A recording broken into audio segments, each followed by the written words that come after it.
In stories, one steeped in horror especially, there's most times a warning for the terrible place or thing you're about to meet, from a cryptic old woman, a weary townsfolk, or a crazed madman of sorts. No such warning was bestowed upon me before I entered the mountains. It was a simple enough job, something I'd done before, sheep herding, though usually not deep into the mountains. I took the job to get away from people. No one in particular, just the hustle and bustle of people. The job was only meant to be a couple of months, spring and summer, so I took it gladly. The hike up was warm, the golden sun beat down on my neck as I dragged myself through the mountains to where the sheep lay. I had until nightfall to get there, which was when I was told to herd the sheep.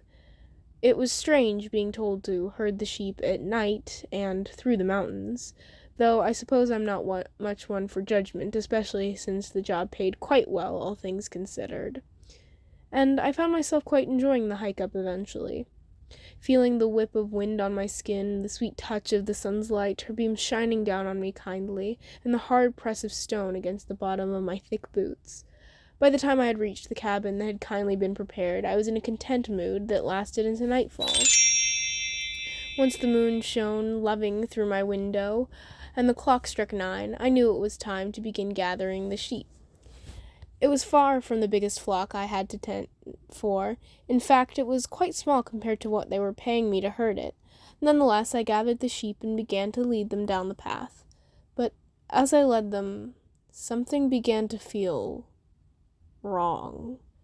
Like the entire world had shifted slightly to the right, as if I were in some state, not quite awake, but not asleep either. I knew I could not turn back. If I turned even an inch too far, I knew that something bad would come of it. I just couldn't put my finger on what on earth it could be. Once we arrived at the lovely green field, I collapsed against the trees as the sheep grazed.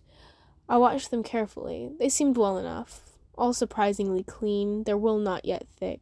As I watched them, one raised its head. It was not a sheep, but a ram. I had been informed there would be one among the herd, to leave him be. So I did. But as I tried to distract myself, gazing up at the stars and reading the book I had brought along with me, it continued to stare. I felt deeply uneasy as its harsh eyes peered into me. It felt like its eyes penetrated every layer I had protecting the fragile being that is my soul, like a knife cutting through softened butter. Once I brought them back, I slept well, sleeping through the morning and waking up in the afternoon. I ate, read, and got some writing done, all of the usual tasks I would perform. But as I did everything, there's that sense of wrong. The world being slightly off. I couldn't put my finger on it, so I did all that I could to ignore the feeling. That night I took my canteen up with me, filled with coffee, my book, and the gun around my waist. I led the sheep to the same place as the night before, leaned against the tree, watched the sheep, drank, and read. As I sat there, I felt something loom closer. From the way my heart thumped and my gut jumped, I immediately pulled my gun from where she sat at my side. I expected a wolf, or worse. It was worse. The singular ram peered at me, cold eyes staring up at me. I licked my lip and sighed as I put the gun back at my waist with shaky hands. But as I did so, I heard a voice ringing out in my head, clear as the night sky. The more you care, the more you lose yourself. Prepare to burn yourself on a flame not of your own making. I could not speak. I could not breathe as that thing continued to stare. My hand itched towards my gun once more. It just blinked. It was so unafraid. I knew as it inched closer that the weapon made to kill mere mortals such as humans would not do against that thing. So I just stopped and stared at the thing until it walked down to the small river which it proceeded to drink from. I did not sleep so well that night. Tossing as the voice rang through my head, I replayed the lines over and over and over again, clinging to something that may tell me what it meant. why it said it. The next morning, I could barely crawl out of my bed, fear crippling me. I ate, though little, and managed to get most of my chores done. I dreaded exiting my cabin to lead the sheep again, but I did. Once again, in that field, that thing turned to me, and it spoke. You are what you surrender to. So what exactly is that? Night after night, this thing would turn and speak to me. It was something different each time, cryptic and painfully so. I did all I could to avoid it, but it would continuously come back, find me, and whisper treacherous things into my mind. The cycle was vicious, and I couldn't escape it until one night it approached me once more. I had stopped bringing my gun at this point. There was no use for it. With a thing like it around, wolves and bears were nothing compared. I don't think they were brave enough to face its ungodly horrors. It tilted its head. Never a sign of good. You do not belong here. Go back before you cannot. Its voice was steadier, less angry than the nights before. That just made me more afraid. I packed all my things that night. I ran down the mountain. I think I may have even twisted my ankle and tripped over a log once or twice. It did not matter. I had to leave that unholy place. The second I returned to town, I bought a cross to hang around my neck. I went back to my small home. No one, nothing was there. Not a single thing out of place. As I stood in the shower rinsing the mountain off of me, the terrible tilted feeling seemed to wash away as well. For the first time in my life, I got dolled up in a nice dress, even a hat, and went to the local church. It wasn't a big town, never had been. So people noticed I hadn't been there before and commented on it as we all shuffled out. I just told them I had either found God or was looking to find God. I couldn't tell them it was trying to cling to some sense of safety that I had hoped the church would provide. A nice elderly woman named Brandy invited me for Sunday supper. I accepted the offer despite not knowing anything more about her than her name, which she introduced herself with. The supper was good, pork chops, mashed potatoes, and lima beans, with, ironically enough, angel food cake for dessert. I was greeted with warm, open arms by Brandy and her rather large family, especially her eldest daughter, Patty, who was a sweet-talking doctor who I wouldn't have minded becoming more acquainted with. After the night was done, Brandy sent me home with an extra slice of cake, and Patty with her home phone number in my purse and mine in hers. When I went to bed, I considered taking off my cross. But I wouldn't bear the thought of it, though. I clung to that odd sense of protection that it gave me. I woke up in the cabin, the familiar scent of pine and damp ground filling my nose. I screamed so loud it wouldn't be a surprise if the town had heard me. Tears filled my eyes and seemed to burn as they rolled down my face. For a moment I thought it was a dream, but when I clutched the cross at my neck, I knew it was real. I didn't do anything that day, mostly just sat around, dreading walking out the door come nightfall. When the time did come, though, I picked up my book and my canteen, walking out to find the thing and all the sheep at my door. Your pathetic mortal gods do nothing here, you know. Either way, we do not need you this night. Go. With that, it turned and began to walk the path on its own, the rest of the sheep following. My knees buckled and I fell to the ground, palms slamming hard against the rocky dirt that scraped my hands. I screamed out for something or someone to save me, but I knew no God was listening. Only the moon and her infinite starry children.